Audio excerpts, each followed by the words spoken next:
Selamat pagi Bapak, Ibu, Saudara semua, kelas dewasa wanita, dewasa pria, dan dewasa senior yang saya hormati. Puji kepada Tuhan, Bapak dan Ibu serta Saudara masih kedapatan setia mengikuti sekolah minggu di Gereja Baptis Indonesia Bait Lahim.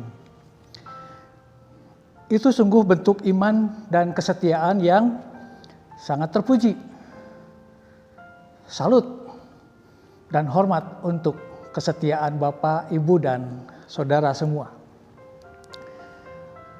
Tidak mudah seseorang dalam keadaan pandemi COVID-19 seperti sekarang, anggota gereja akan bertahan setia kepada gereja sendiri. Baik iman dan rohaninya terpuji dengan baik. Itu mengapa saya katakan salut. Kemungkinan banyak celah, kelemahan digunakan iblis mengajak mundur dari kesetiaan bergereja. Mundur dari beribadah dan mundur dari sekolah minggu. Atau mencari gereja yang sudah bertatap muka. Namun sekali lagi bersyukur dan memuji kepada Tuhan untuk kebaikan Tuhan untuk kita semua. Karena dengan melakukan hal ini, khususnya kita orang-orang percaya kepada Yesus, justru akan dipandang sebagai contoh teladan. Ada bentuk pengorbanan tubuh kita yang dipersembahkan kepada Kristus. Akal budi kita berikan kepada Dia. Yesus yang merancang kebaikan guna kemuliaan Yesus Kristus. Dan apabila ada karunia rohani juga sudah disediakan dan juga sudah diberikan kepada kita dari Allah. Sesuai dengan nasihat Rasul Paulus dalam Roma 12 ayat 1. Karena itu saudara-saudara, demi kemurahan Allah, aku menasihatkan kamu supaya kamu mempersembahkan tubuhmu sebagai persembahan yang hidup, yang kudus, dan yang berkenan kepada Allah. Itu adalah ibadahmu yang sejati. Bapak, Ibu, Saudara, sebelum kita belajar lebih jauh, kita berdoa minta pimpinan Roh Kudus Tuhan Yesus. Tuhan Yesus, terima kasih pagi ini kami boleh disiapkan oleh anugerah Tuhan. Diberi kesempatan untuk ikut di dalam kelas sekolah minggu. Terima kasih untuk pemeliharaan iman yang Tuhan berikan kepada kami. Terima kasih karena Tuhan sudah menolong kami untuk setia kepadamu Tuhan. Menyerahkan jam pelajaran pagi ini ke hadirat-Mu. Pakai hamba-Mu untuk dapat menyampaikan pelajaran ini agar bermanfaat dan juga menjadi berkat bagi hamba-Mu dan juga Bapak, Ibu, Saudara yang berada di rumah. Terima kasih, dalam nama Yesus kami berdoa. Amin. Bapak, Ibu, Saudara, kita akan belajar pelajaran ke-7 dengan judul Keluarga Menggunakan Karunia Rohani. Itu bacaannya di dalam Roma pasal 12 ayat 1-8. Pasti Bapak, Ibu, Saudara sudah membaca. Pelajaran ke-7 ini jika kita baca dengan seksama akan sangat jelas sekali. Saya banyak membahas dalam buku karena sayang sekali jika tidak dibahas. Buku ini sudah menjelaskan dengan jelas dan baik. Tujuan pelajaran ke-7 ini adalah pertama, kita mengerti bahwa tubuh, roh, dan jiwa kita, jiwa mereka adalah kepunyaan Tuhan yang harus digunakan untuk memuliakan Tuhan. Yang kedua, kita mengerti bahwa setiap orang Kristen memiliki karunia rohani atau kemampuan untuk melayani Tuhan.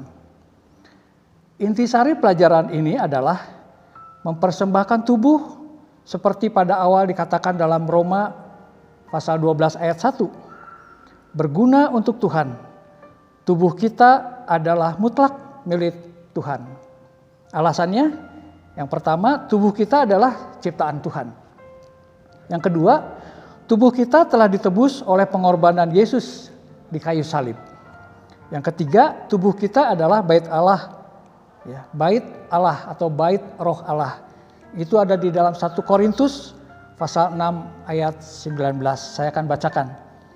Atau tidak tahukah kamu bahwa tubuhmu adalah bait Roh Kudus yang diam di dalam kamu, Roh Kudus yang kamu peroleh dari Allah, dan bahwa kamu bukan milik kamu sendiri. Oleh karena tubuh kita adalah milik Tuhan, maka kita harus menggunakan tubuh kita untuk melakukan apa yang dikehendaki pemiliknya. Pemiliknya siapa? Betul, Tuhan. Dalam Roma pasal 12 ayat 1 terdapat perintah untuk mempersembahkan tubuh kepada Allah. Kata mempersembahkan berarti tubuh dengan segala potensi yang dimiliki kita harus kita pergunakan untuk memuliakan Tuhan. Misal, tangan kita untuk menolong sesama. Apabila sesama kita memerlukan pertolongan saat kesulitan. Anggota tubuh kita harus bermanfaat untuk kemuliaan Tuhan. Ketika kita mempersembahkan sesuatu kepada siapa saja, termasuk kepada Tuhan, tentu kita harus memberikan yang terbaik. Tubuh yang sehat, tubuh yang hidup, tubuh yang kudus, dan tubuh yang berkenan kepada Tuhan. Jadi jika kita dapat hidup untuk Tuhan, Tuhan berkenan dan juga Tuhan senang. Tubuh yang hidup, Tuhan menghendaki persembahan yang hidup, bukan yang mati. Tubuh mati tentu tidak dapat berbuat apa-apa. Di dalam Filipi pasal 1 ayat 22 dikatakan, tetapi jika aku harus hidup di dunia ini, tidak berarti bagiku bekerja memberi buah. Jadi kita hidup dengan ajaran firman Tuhan, artinya kita hidup harus dapat dipakai melakukan kehendak Allah. Kemudian yang kedua, tubuh yang kudus. Tuhan menghendaki yang kudus, bukan yang cemar. Rasul Paulus di dalam 1 Tesalonika pasal 4 ayat 7 mengatakan Allah memanggil kita bukan untuk melakukan apa yang cemar, melainkan apa yang kudus. Hasil dari hidup kudus adalah hidup suci. Hasil dari hidup kudus adalah benar dan juga bermoral. Yang ketiga, tubuh yang berkenan. Tuhan menghendaki sikap dan perilaku yang berkenan. Berkenan artinya menyenangkan hati Tuhan. Sikap dan perilaku yang menyenangkan hati Tuhan adalah melakukan kebaikan dan menjauhi kejahatan. Bapak Ibu Saudara, semua orang Kristen adalah anggota tubuh Kristus. Di dalam 1 Korintus pasal 12 ayat 27, 1 Korintus pasal 12, saya akan bacakan untuk Bapak Ibu Saudara. Kamu semua adalah tubuh Kristus dan kamu masing-masing adalah anggotanya. Tiap orang Kristen memiliki karunia dan peran yang berbeda. Berbeda namun memiliki pesan, punya peran, punya fungsi yang sama penting. Karunia itu dipakai untuk saling melayani sebagai anggota tubuh Kristus dan untuk melayani Tuhan.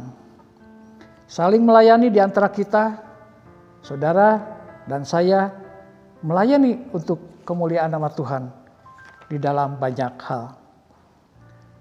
Bagaimana kita sebagai keluarga, sebagai ayah, sebagai ibu, sebagai anak menggunakan karunia rohani untuk dapat mendukung pelayanan di gereja atau di rumah Tuhan. Setiap orang Kristen memiliki minimal satu karunia